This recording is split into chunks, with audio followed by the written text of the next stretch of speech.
I don't know why we've allowed culture and church people really to make us preachers so hesitant to talk about money and to ask about money. I thought about that today as I was reading in Exodus chapter 25, and the subtopic or over the title of the chapter was Offerings for the Sanctuary. And here's what stood out to me.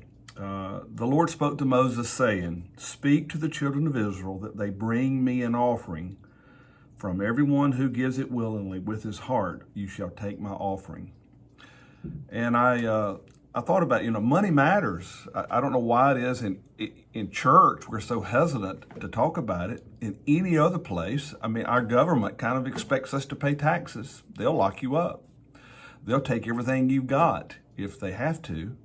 We just had our little community here. They call it a village, Bethalto.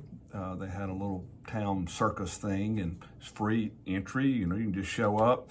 When you get there, there's people got their hand out. Those people didn't bring all those rides and all that stuff there because of the goodwill of their heart. It was about money. You go to a restaurant, they're going to feed you a great meal, but somewhere in there, money has to cross palms. It's just the way of life. But at church, pastors, we allow ourselves to get intimidated about asking for money. God said to Moses, speak to the people, remind them to give. None of this little casual, we don't talk about it. It's the, 500-pound gorilla in the room. Like, we have bills. The church has overhead. I and my family would like to eat. If you want to have a pastor, there are some responsibilities that come with that. Talk about it. And then I like the way he said it. He says, those that will give willingly. It's not that you're trying to force people. There's people in your church that want to give. The only people that ever get upset at you about talking about tithing and giving are the people that, here it comes, are not tithing and giving and don't want to.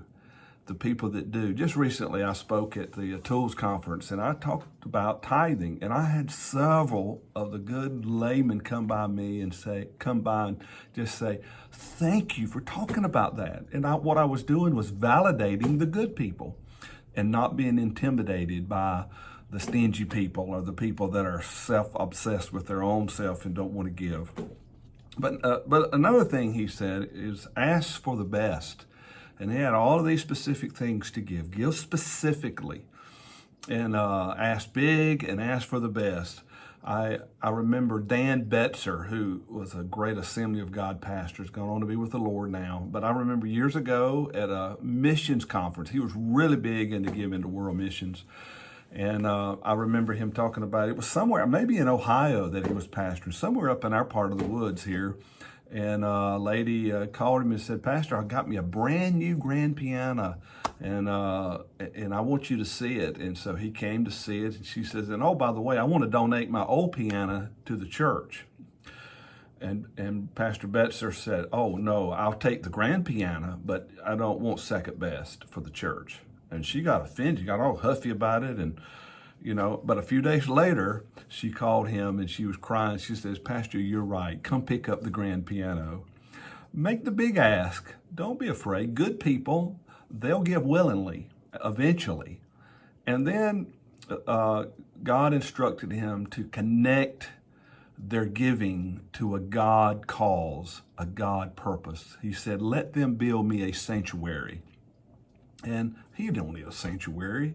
He doesn't need another building. He doesn't need another project or whatever. But we need it. We need to connect everything. Our tithing, our giving, it all needs to be connected. This is why we're doing this.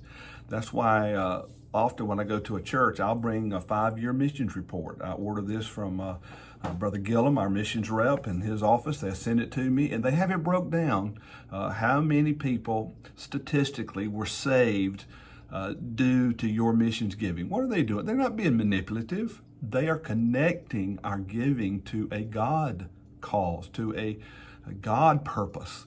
And usually when I go to a church, I thank them for their tithe, for being faithful to the tithe covenant.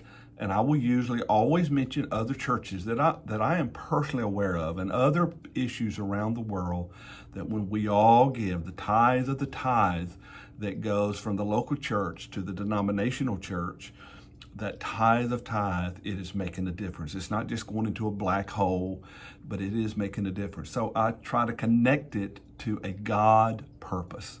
So anyway, I just scribbled this in my Bible. Someday I hope to give it to one of my grandchildren, and maybe they'll see this and they'll be reminded to give. But money matters. Talk about it. People want to give, remind them. And then ask them for the best and connect it to a God purpose. That's part of our job, pastors. People want to give. God wants us to give because He doesn't need it, but we need to give. So anyway, God bless you and thank you for your faithfulness. Let's make it a great day today. Blessings. See you around the bend as we keep running to win.